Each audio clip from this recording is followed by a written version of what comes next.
12 महीने में भगवान ने 4 राक्षसों को शांत कर दिया। चारों राक्षस शांत हो गए, समाप्त हो गए। इससे अब गांव में ये बात सिद्ध हो गई कि ये बालक नहीं है, सच में ये ब्रह्म है, परमात्मा है। गोकुल के लोग इस बात को मानने लग गए कि ये भगवान ही है। क्योंकि मैंने कहा ना, आपको अगर समाज में कुछ दिखाना है तो आपको प्रभाव बनाना पड़ेगा, और प्रभाव जो होता है वो व्यर्थ का समय बर्बाद नहीं, प्रभाव समय पे दिखाना पड़ेगा। भगवान ने 12 महीने में 4 बार प्रहार दिखाया, और चारों बारों में लोगों ने सैल्यूट किया। पहले पूतना को मारा 6 दिन के हुए, तब 6 महीने के हुए संकटासुर को, तृणाव्रत को आज समाप्त कर दिया महाराज। पूतना को निपटा दिया। और बाद में भगवान, बाद में छोटे बालक हो गए, निर्बल कमजोर, और आया समय तो भगवान भगवान हो गए। वही आपको सिखा रही है कथा। हर समय भरे मत रहो बल से, हमेशा बल रहकर बल को शांत रखो। है? समुद्र से लोग क्यों डरते हैं बताओ? समुद्र से लोग डरते हैं, समुद्र किसी को नुकसान नहीं पहुंचाता, फिर भी लोग डरते हैं। क्योंकि समुद्र रहता शांत है, पर उसका प्रभाव और बल सबको पता है दुनिया में कि उसमें क्या बल है, क्या प्रभाव है। इसलिए समुद्र में घुसने में डर लगता है, भय लगता है। नदी में घुसने में डर कम लगता है, कम भय लगता है। तालाब में घुसने में कम डर लगता है। आप समझ रहे मैं कह रहा हूं, जिसका जैसा प्रभाव वैसा।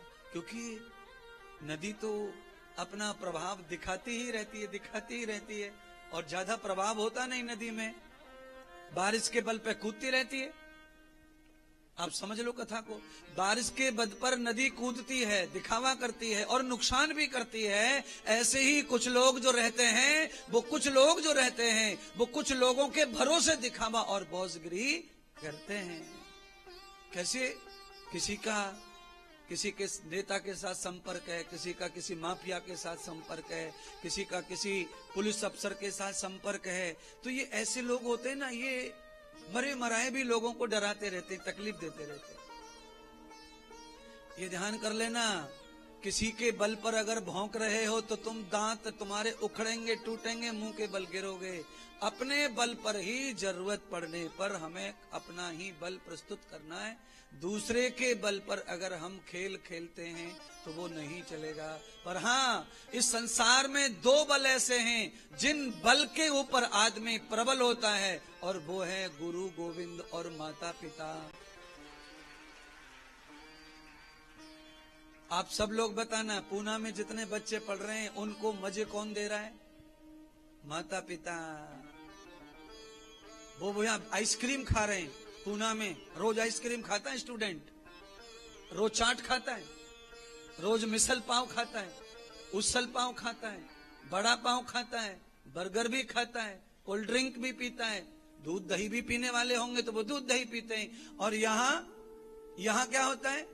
ये चटनी से खाते हैं, ये ठेचा से खाते हैं, ये रात का खिचड़ा खाते हैं, खेत में लगते हैं, काले पड़ गए, बनियान छप गई है छाती पे, और बच्चा मौज लूट रहा है। अच्छा बोलो, ये किसके भरोसे लूट रहा है?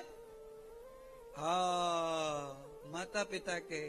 पर माता पिता बेटे के भरोसे मौज लूटेंगे तो गिरेंगे, ये ध्यान रखो। बेटे के भरोसे मौज कभी भी आप सोचना भी मत। औलाद के भरोसे, औलाद माता पिता के भरोसे मौज ले सकती है, पर औलाद के भरोसे माता पिता मौज और सुख सोचेंगे तो ये धोखा होगा बहुत बड़ा। ये लिख लो, आप गुरु के सहारे मौज ले सकते हैं, पर कोई गुरु चेला के सहारे मौज लेना चाहेगा, उसका पतन होगा, वो गिरेगा। भगवान के सहारे आपको जितना मौज लेना ले लो, पर भगवान आपकी वजह से मौज लेना चाहेंगे तो उनका भी नुकसान होगा। क्यों?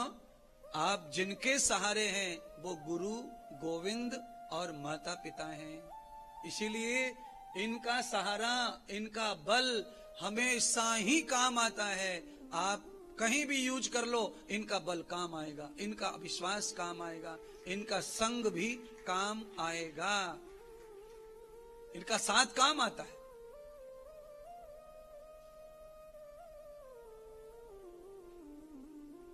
आप किसी भी महापुरुष का नाम लेके दुनिया में कहीं भी अपना दुकान जमा सकते हैं।